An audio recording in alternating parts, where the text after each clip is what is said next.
سلام.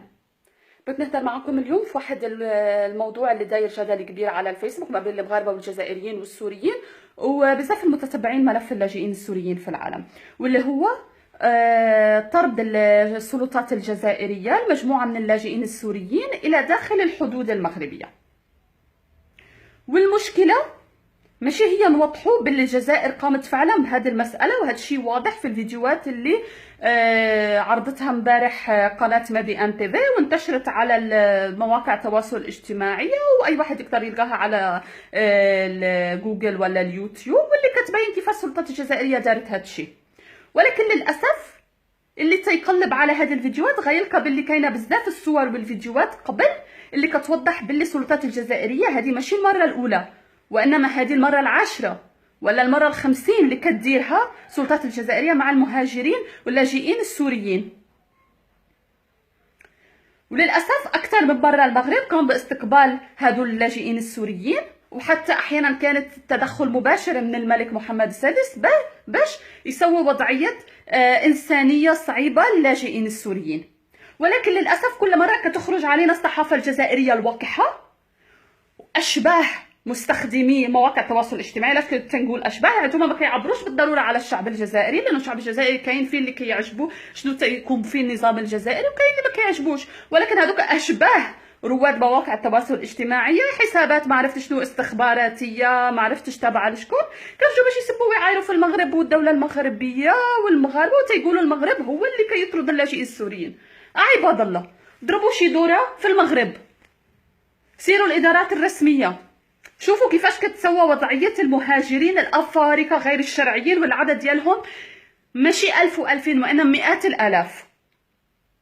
المغرب قام بتسويه وضعيه القانونيه والصحه والتعليم والشؤون الاسره ديال هادو الافارقه باش يندمجوا بالمجتمع المغربي ويلقاو الخدمه وما عرفت شنو، وهذا ماشي باعتراف الصحافه ديال البلاد. الا كنا ما كنتيكوش بالبيانات الرسميه ديال الدوله، ما كنتيكوش بالصحافه ديال المغرب، على الاقل نتيكو بتقارير المنظمات الحقوقيه الدوليه والامم المتحده اللي قالت باللي المغرب دار اكثر من الواجب ودار شي حاجه اللي ما كديرهاش الدول الاوروبيه الغنيه والمستقره، واللي شي واحدين عندنا في المغرب وبرا المغرب كيقولوا المثل الاعلى ديالهم هو الاستقرار اللي كاين في الولايات المتحده الامريكيه ولا في اوروبا ولا ما عرفتش فين، من دول اللي كتحسب هي متقدمه. هذيك الدول اللي براسها ولات دابا غير امنه، واللي ما عندهاش الاستعداد الا القليل منهم باش يستقبل اللاجئين السوريين.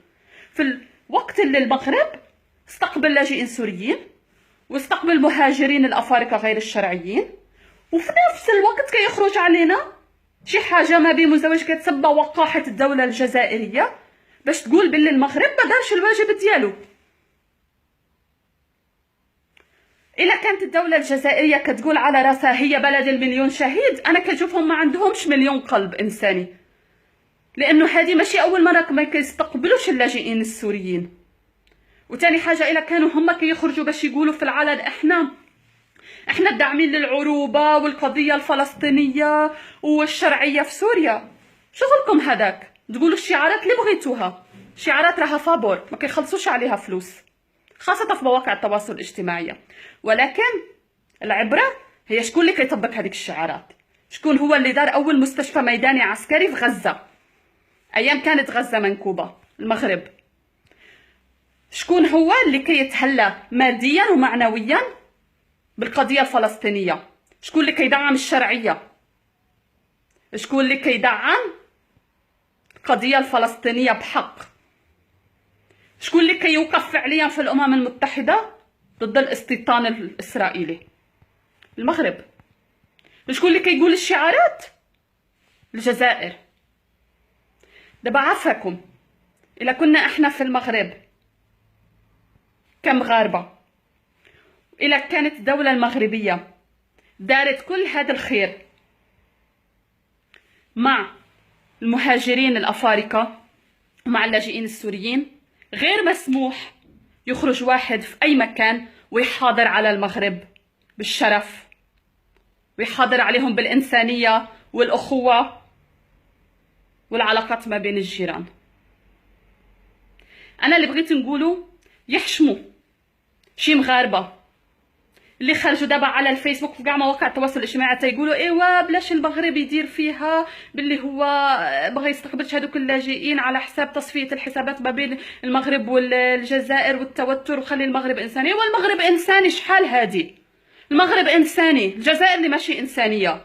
والمغرب ديما كيستقبل اللاجئين السوريين، وديما كيغض النظر على هذيك الافعال المشينه ديال الدوله الجزائريه تجاه اللاجئين السوريين، وكيستقبلهم المغرب. ولكن هذه المره المساله ديال المبدا.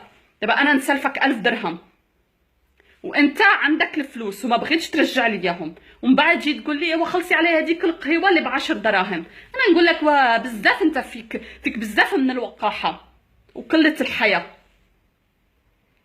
حيت انت جاي تحاسبني علاش ما خلصتش عليك 10 دراهم وانا ديجا مسلفك 1000 درهم وانت ما بغيتش تعطيها ليا.